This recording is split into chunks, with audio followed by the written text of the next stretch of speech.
সম্মানিত শ্রোতা মণ্ডলী, এ পর্যায়ে আপনাদের সামনে বক্তব্য নিয়ে আসবেন শেখ আব্দুর রহমান সালাফি, সিনিয়র মুহাদ্দিস আল জামিয়া আস সালাফিয়া রাজশাহী।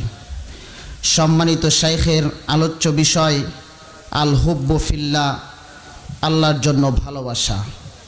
সম্মানিত শেখকে তার উল্লেখিত বিষয়ে বক্তব্য পেশ করার জন্য বিনীতভাবে অনুরোধ করছি।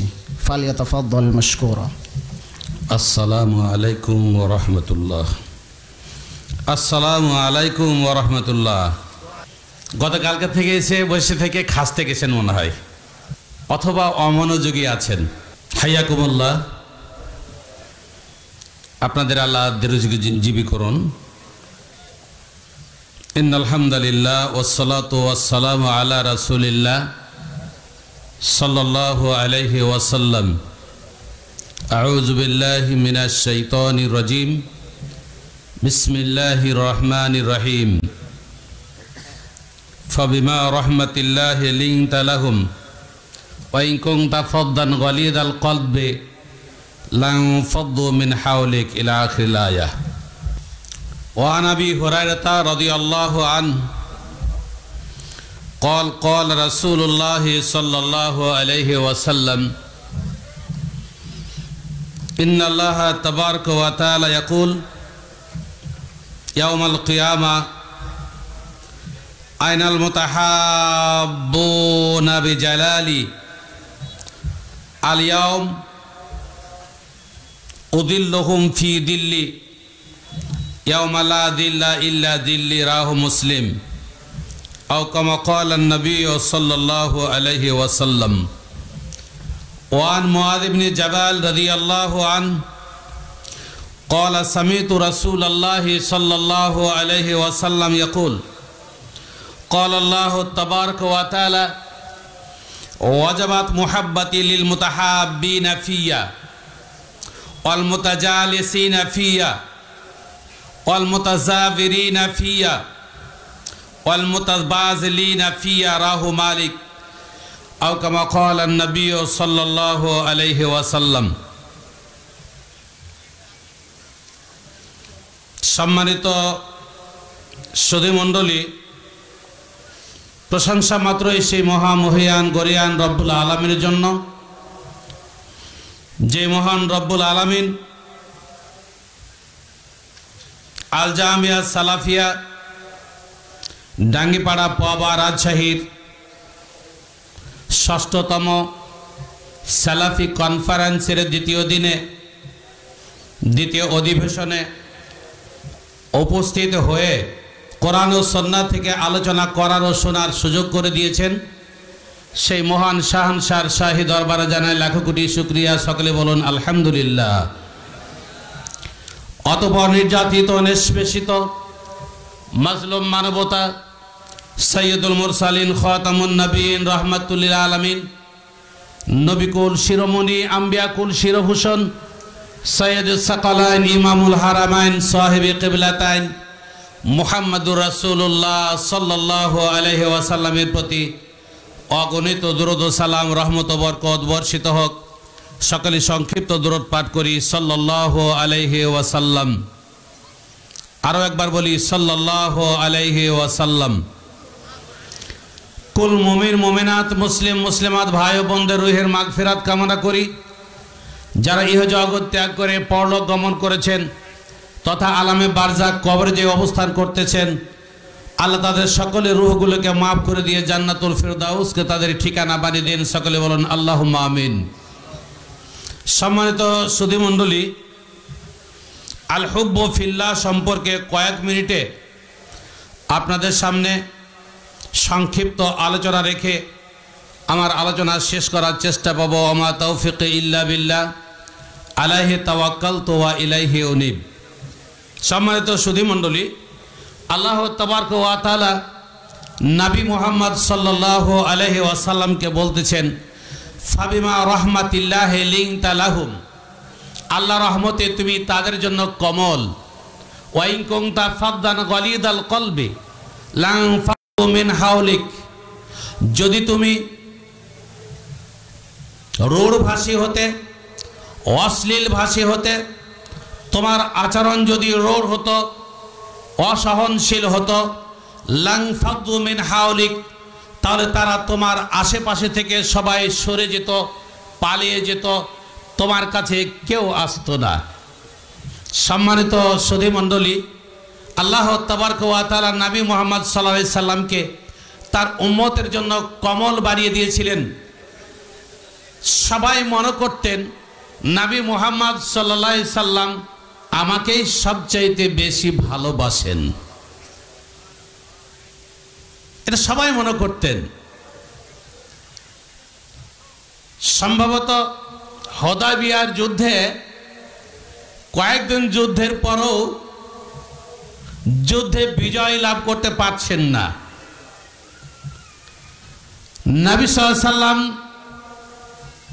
বললেন একদিন সন্ধ্যায় যে আগামীকাল এমন এক ব্যক্তির হাতে আমি পতাকা তুলে দিব যার হাতে আল্লাহ তাবারক ওয়া তাআলা আমাদের আমরা বিজয় লাভ করতে পারবো, আল্লাহ আমাদের বিজয় দান করবেন। রাত্রে ঘুমানোর সময় যতগুলো সাহাবী ছিলেন সবাই চিন্তা ভাবনা করতে লাগলেন আগামীকাল কাকে পতাকা আল্লাহ রাসূল দিবেন। আল্লাহ রাসূল তো আমাকে খুবই ভালোবাসেন, মনে হয় আমাকে দিবেন। সবাই এরকম চিন্তা ভাবনা করে রাত কাটালো। সকালবেলা সবাই বড় আশা করে চলে আসলেন যুদ্ধের ময়দানে যে আল্লাহ রাসূল সম্ভবত আমাকেই পতাকা দিবেন, কারণ আল্লাহ রাসূল সাল্লাল্লাহু আলাইহি সাল্লাম আমাকেই সবচাইতে বেশি ভালোবাসেন। এমন একজন সাহাবী ছিলেন না যার মনে একথা উদয় হয় নাই যে আল্লাহ রাসূল সাল্লাল্লাহু আলাইহি সাল্লাম মনে হয় আমাকেই পতাকা দিবেন, এরকম কথা উদয় হয় না, এমন কোনো সাহাবী ছিলেন না। সবাই মনে করতেছিলেন যে আল্লাহ রাসূল সাল্লাল্লাহু আলাইহি সাল্লাম আমাকেই পতাকা দিবেন, কারণ রাসূল সাল্লাল্লাহু আলাইহি সাল্লাম সবচেয়ে বেশি আমাকে ভালোবাসেন। সম্মানিত সুধী মণ্ডলী, আমরা অনুমান করি আল্লাহ রাসূলের ভালোবাসা সাহাবায়ে কেরাম রিদওয়ানুল্লাহি তাআলা আলাইহিমদের জন্য তথা তার উম্মতের জন্য কত সাধারণ ছিল। আল্লাহ রাসূল সাল্লাল্লাহু আলাইহি সাল্লাম ভালোবাসা দিয়েই বিশ্ব জয় করেছেন। আল্লাহ রাসূল সাল্লাল্লাহু আলাইহি সাল্লামের ভালোবাসার আশরে মানুষ ছুটে এসেছে রাসূল সাল্লাল্লাহু আলাইহি সাল্লামের দিকে। সম্মানিত সুধী মণ্ডলী, আমাদেরও উচিত হবে আমরা যারা মুসলিম, আমরা যারা এরকম কোন সংগঠনের সাথে সম্পর্ক রাখি, তাদের খাস করে যারা নেতৃবৃন্দ, তাদের জন্য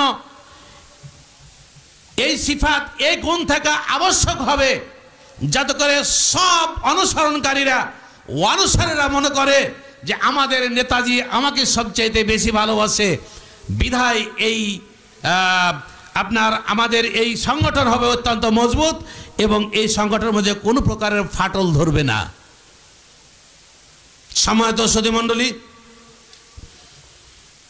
আল্লাহ তাবারক ওয়া তাআলা বলতেছেন, হযরত আবু হুরায়রা রাদিয়াল্লাহু তাআলা আনহু থেকে বর্ণিত, তিনি বলেন রাসূল সাল্লাল্লাহু আলাইহি সাল্লাম বলেছেন, ইন্নাল্লাহা ইয়াকুলু ইয়াউমাল কিয়ামা, আল্লাহ তাবারক ওয়া তাআলা কিয়ামতের দিন বলবেন, আইনাল মুতাহাব্বুনা বিজালালি আলিয়ামুদিল্লুহুম ফি দিল্লি ইয়াউমা লা দিল্লা ইল্লা দিল্লি, রাওয়াহু মুসলিম।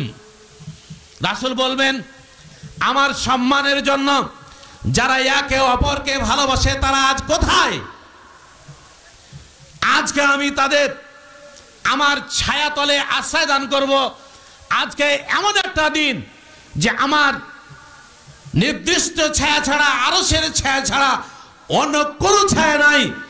যেই আরশের ছায়া তলে আল্লাহ তাবারক ওয়া তাআলা 7 প্রকার লোককে স্থান দান করবেন, তার মধ্যে এক প্রকার হচ্ছে যারা একে অপরকে ভালোবাসে, একে অপরের সাথে হৃদ্যতা বজায় রাখে, একে অপরের সাথে মোহাব্বত রাখে, একে অপরের সাথে এরকম ভালোবাসা নিয়ে চলে। সম্মানিত সুধী মণ্ডলী, ভালোবাসার পরিচয় আপনার আমার মাঝে কিভাবে হবে, কিভাবে বুঝবো আমি তাকে ভালোবাসি? সম্মানিত সুধী মণ্ডলী, শুধু মুখে মুখে যদি বলি আমি তাকে ভালোবাসি, আমি তাকে ভালোবাসি, আর ভালোবাসার কোনো পরিচয় ভালোবাসার কোনো আলামত যদি না থাকে আপনার আমার মাঝে, তাহলে এই ভাষা শুধু মৌখিক ভালোবাসা হবে। কথা ঠিক কিনা? আল্লাহ রাসূল সাল্লাল্লাহু আলাইহি সাল্লাম বলতেছেন যে তোমরা একে অপরকে ভালোবাসবে তখনই বোঝা যাবে তাহাব্বু, তোমরা একে অপরকে ভালোবাসো।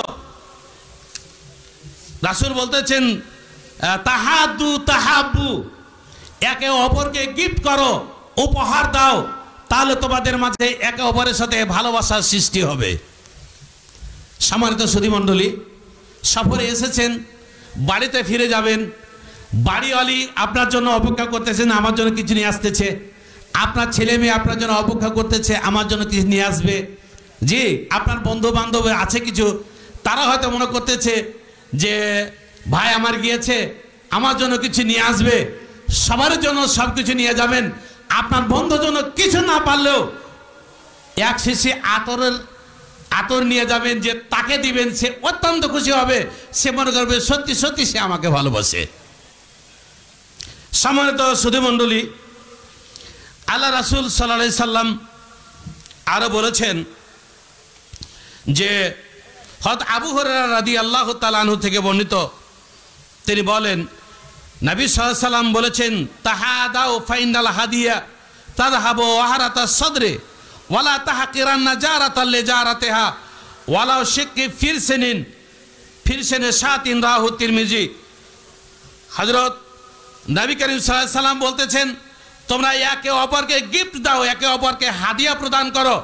ফাইনাল হাদিয়া তাযহাবু ওয়ারাতা সাদরি, হাদিয়া মনের সংকীর্ণতাকে দূর করে, মনের মধ্যে উদারতা আনয়ন করে।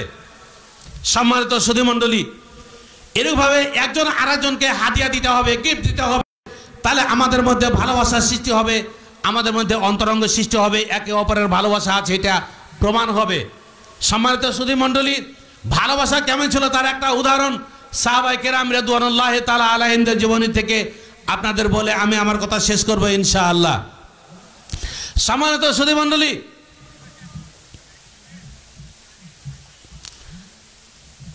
মুহাজিররা হিজরত করে মদিনাতে গেলেন, সব সহায় সম্পদ যা ছিল সব ত্যাগ করে, কিছুই সাথে নিয়ে গেলেন না। মদিনায় যে অসহায়, কোথায় থাকবে, কি খাবে, কিভাবে চলাফেরা করবে, এর কোনো ব্যবস্থা নাই। আল্লাহ রাসূল সাল্লাল্লাহু আলাইহি সাল্লাম আনসারদের সাথে কি বলে যে আপনার মুহাজিরদের ভ্রাতৃত্ব মানে করে দিলেন, বানিয়ে দিলেন। রাসূল সাল্লাল্লাহু আলাইহি সাল্লাম বলে দিলেন আনসারদের একজনকে ধরে, যে ভাই তোমার সাথে এর ভ্রাতৃত্ব, তোমার এই ভাই, তুমি একে নিয়ে যে বাড়িতে আশ্রয় দাও। সম্ভবত আব্দুর বিন আওফকে একজন মুহাজির একজন আনসারের বাড়িতে পাঠিয়ে দিলেন।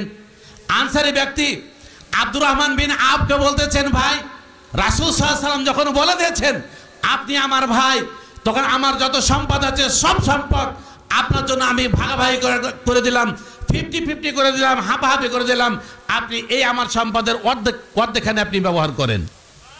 শুধু তাই নয়, তিনি বললেন আমার 2টা বিবি আছে, আপনি দেখেন পছন্দ করেন, যে বিবিটা আপনার পছন্দ আমি তালাক দিয়ে দিচ্ছি। কি বলে যে আপনার ইদ্দাত পার হয়ে গেলে আপনি তাকে বিয়ে করে তাকে নিয়ে ঘর সংসার করেন, আপনার জন্য আমি এতটুকু করতে পারি। সম্মানিত সুধীমণ্ডলী, সাহাবায়ে কেরাম রিদওয়ানুল্লাহি তাআলা আলাইহিমদের মাঝে ভালোবাসা মানে নিদর্শন ছিল এরকম। মুহাজিরদেরকে আনসাররা নিজের ভাই মনে করে হাপাহাপি করে 50-50 করে 50-50 করে আল্লাহ রাসূল সাল্লাল্লাহু আলাইহি সাল্লামের এই সাহাবীরা কি করেছেন, নিজের সম্পদকে ভাগাভাগি করে দিয়ে বলে দিয়েছেন যে এগুলো হচ্ছে আপনার সম্পদ, আপনাকে আমি দিয়ে দিলাম, আপনি এগুলো ব্যবহার করতে পারেন। সম্মানিত সুধীমণ্ডলী, আল্লাহ রাসূল সাল্লাল্লাহু আলাইহি সাল্লাম হযরত মুআয বিন জাবাল রাদিয়াল্লাহু তাআলা আনহু থেকে বর্ণিত, তিনি বলেন সামিতু রাসূলুল্লাহ সাল্লাল্লাহু আলাইহি সাল্লাম ইয়াকুল, আমি রাসূল সাল্লাল্লাহু আলাইহি সাল্লাম থেকে বলতে শুনেছি ক্বালাল্লাহু আযজা ওয়া জাল্লা, আল্লাহ মহিমান্বিত আল্লাহ তাবারক ওয়া তাআলা বলেন আল মুতাহাব্বুনা বিজালালি লাহুম মানাবির মিন নূরিন ইয়াগবিতুহুমুস নবিয়্যুনা ওয়াস শুহাদা। আমার ইজ্জতের জন্য, আমার সম্মানের জন্য যারা একে অপরকে ভালোবাসে তাদের জন্য কিয়ামতের দিন মিশকে আম্বারের মঞ্চ তৈরি করা হবে। আল্লাহর জন্য, আল্লাহর হস্তে, আল্লাহর সম্মানের জন্য যারা একজন আরেকজনকে ভালোবাসে, আল্লাহ তাবারক ওয়া তাআলা বলতেছেন আমি তাদের জন্য মিশকে আম্বারের মঞ্চ তৈরি করব। এই মঞ্চ তৈরি করে তাদেরকে কিয়ামতের দিন আমি এই মিশকে আম্বারের মঞ্চের উপর আশ্রয় দান করব। এ দেখে ইয়াকবিতুহুমুন নাবিয়ুনা ওয়াস শুহাদা, আকাঙ্ক্ষা করবেন, গিবতা করবেন নবী এবং শাহাদারা, আরে এরা কত ভালো কাজ করেছিল। একজন আরেকজনকে ভালোবাসার কারণে আল্লাহ তাবারক ওয়া তাআলা এদেরকে কি দিয়েছেন? এই মিশকে আম্বারের এই মঞ্চ তৈরি করে তাদেরকে বসার সুযোগ করে দিয়েছেন। আল্লাহ যদি আমাদেরকেও দিতেন আমরা সৌভাগ্যবান হতাম। সম্মানিত সুধীমণ্ডলী, আল্লাহ রাসূল সাল্লাল্লাহু আলাইহি ওয়াসাল্লাম আরো বলতেছেন যে وعن أبي هريرة رضي الله تعالى عنه قال قال رسول الله صلى الله عليه وسلم ما يأخذ عني هؤلاء الكلمات فيعمل بهن أو ليعلم ما يعمل بهن فقال أبو هريرة فقلت أنا يا رسول الله فأخذ بيدي فعد خمسا وقال اتق المحارم تكن أعبد الناس وارضى بما قسم الله لك تكن أغنى الناس وأحسن إلى جارك تكن مؤمنا وأحب للناس ما تحب لنفسك تكن مسلما ولا تكسر الضحك فإن كثرة الضحك تميت القلب রাহ তিরমিজি। সম্মানিত সুধীমণ্ডলী, আল্লাহ রাসূল সাল্লাল্লাহু আলাইহি ওয়াসাল্লাম বলতেছেন যে মা ইয়াখুযু আন্নি হাউলাইল কালিমাত, আমার এই উপদেশগুলো আমার থেকে কে গ্রহণ করতে পারে? যারা গ্রহণ করে ফায়ামালু বিহিন্না, আমার এই উপদেশগুলোর প্রতি তারা কি করবে? আমল করবে। এই উপদেশগুলো তারা আমার থেকে কে গ্রহণ করতে পারে? অথবা এমন এক ব্যক্তিকে শেখায় দিবে আমার এই উপদেশগুলো গ্রহণ করার পরে যারা এই উপদেশের প্রতি আমল করবে। এরকম কে ব্যক্তি আছে তোমাদের মধ্যে? আবু হুরায়রা বলতেছেন আমি বললাম আনা ইয়া রাসূলুল্লাহ, হে আল্লাহর রাসূল আমি আছি, আপনার উপদেশগুলো আমি গ্রহণ করতে রাজি, আপনার উপদেশগুলো আমি গ্রহণ করার জন্য প্রস্তুত, আপনি বলে দেন আমি আমল করব ইনশাআল্লাহ। ফাআখাযা বিয়াদি, আল্লাহ রাসূল সাল্লাল্লাহু আলাইহি ওয়াসাল্লাম আমার হাত ধরে নিলেন, ফাআদা খামসান, পাঁচটি উপদেশ গনিয়ে গনিয়ে বললেন যে ওয়াকাল ইত্তাকিল মাহারিম, তুমি হারাম থেকে বেঁচে থাকো, তাকুন আবাদান নাস, তুমি সবচাইতে মানুষের মধ্যে বড় ইবাদতকারী হবে। যারা হারামকে বর্জন করে চলে তারা মানুষের মধ্যে সবচাইতে বড় আবেদ। রাসূল বলতেছেন যে ইত্তাকিল মাহারিম, তুমি হারাম থেকে বেঁচে চলো, হারাম বর্জন করো, তাহলে তুমি মানুষের মধ্যে সবচাইতে বড় আবেদ হবে। দুই, ওয়ারদা বিমা কাসাবাল্লাহু লাক, আল্লাহ তোমার জন্য যা নির্ধারণ করে দিয়েছেন সেগুলোর প্রতি তুমি সন্তুষ্ট হয়ে যাও, তাকুন আগনান নাস, তাহলে তুমি মানুষের মধ্যে সবচাইতে বড় ধনী হয়ে যাবে। তিন, ওয়া আহসিন ইলা জারিক তাকুন মুমিনান, তুমি তোমার প্রতিবেশীর সাথে ভালো ব্যবহার করো, তাকুন মুমিনান, তাহলে তুমি একজন মুমিন হয়ে যাবে, সত্যি সত্যি তুমি মুমিন হতে পারবে। চার, ওয়া আহিব্বা লিন-নাস মা তুহিব্বু লিনাফসিক, তুমি তোমার জন্য সেটাই ভালোবাসবে যেটা তোমার নিজের জন্য ভালোবাসো, সেটাই মানুষের জন্য ভালোবাসবে যেটা তোমার নিজের জন্য ভালোবাসো, তাকুন মুসলিমান, তাহলে তুমি প্রকৃত মুসলিম হতে পারবে। ওয়ালা তুকসিরি দিহকা, তুমি বেশি বেশি কি করবে না? হাসবে না। অনেকেই আছে এমন কথায় কথায় হাসে, সব সময় হাসে, অট্ট হাসি দেয়, এরকম বেশি হাসা ঠিক না। রাসূল সাল্লাল্লাহু আলাইহি ওয়াসাল্লাম বলতেছেন ফাইন্না কাতরাতা দিহকে তুমিতুল কলবা, যারা বেশি বেশি হাসে তাদের দিল অন্তর মরে যায়। সম্মানিত সুধীমণ্ডলী, আল্লাহ রাসূল সাল্লাল্লাহু আলাইহি ওয়াসাল্লাম বললেন যে তুহিব্বা লিনাফসিকা মা তুহিব্বু লিগায়রিকা, তুমি নিজের জন্য সেটাই ভালোবাসো যেটা তুমি অপরের জন্য ভালোবাসো, অপরের জন্য সেটাই তুমি ভালোবাসো যেটা তুমি নিজের জন্য ভালোবাসো, তাহলে আমার জন্য সেটাই আমাকে ভালোবাসতে হবে যেটা আমি আমার নিজের জন্য ভালোবাসবো। সম্মানিত সুধীমণ্ডলী, আমাদের মধ্যে এমন ব্যক্তি আছে যাদেরকে যদি একটা লজেন্সের প্যাকেট দেওয়া হয় যে তুমি এই ছেলেদের মধ্যে বিতরণ করে দাও, তাহলে দেখা যাবে যে এই ছেলেটা যদি তার সন্তান থাকে সবাইকে যদি একটা করে লজেন্স দেয় তাহলে তার ছেলেটাকে 2টা লজেন্স ধরিয়ে দিবে। সামান্য একটা লজেন্সের ব্যাপার। তাহলে নিজের জন্য যেটা ভালোবাসি ভালোবাসা হলো না। সম্মানিত সুধী মণ্ডলী, আসুন আল্লাহর ওয়াস্তে আমরা একে অপরের সাথে ভালোবাসা সৃষ্টি করি, একে অপরকে ভালোবাসি। কিয়ামতের দিন আল্লাহ তাবারক ওয়া তাআলা আপনাকে আমাকে আরশের ছায়াতলে আশ্রয় দান করবেন, যেদিন আরশের ছায়া ছাড়া কোনো ছায়া থাকবে না। আল্লাহ তাবারক ওয়া তাআলা তার জন্য মহাব্বতকে তার মহাব্বতকে আমার জন্য ওয়াজিব করে দিবেন। রাসূল সাল্লাল্লাহু আলাইহি ওয়াসাল্লাম বলেন, যারা একে অপরকে ভালোবাসে রাসূল আল্লাহ তাবারক ওয়া তাআলা তার মহাব্বতকে তার জন্য ওয়াজিব করে দিয়ে থাকেন। সম্মানিত সুধীমণ্ডলী, আসেন আমরা একে অপরকে ভালোবাসি, একে অপরকে ভালোবাসে রাসূল সাল্লাল্লাহু আলাইহি ওয়াসাল্লাম এবং সাহাবায়ে কিরাম রিদওয়ানুল্লাহি তাআলা আলাইহিমদের যে ভালোবাসা ছিল সে ভালোবাসার প্রদর্শন করে, সে ভালোবাসার পরিচয় দিয়ে আমরা পৃথিবী থেকে বিদায় গ্রহণ করি। আল্লাহ তাবারক ওয়া তাআলা আমাদের সকলকে একে অপরের সাথে ভালোবাসার সৃষ্টি করে দুনিয়া থেকে বিদায় গ্রহণ করার তৌফিক দান করুন। সকলে বলেন আল্লাহুম্মা আমিন। আকুলু কওলি হাদা আস্তাগফিরুল্লাহ লি ওয়া লাকুম ওয়া লিসাইরিল মুসলিমিন। আসসালামু আলাইকুম ওয়া রাহমাতুল্লাহ।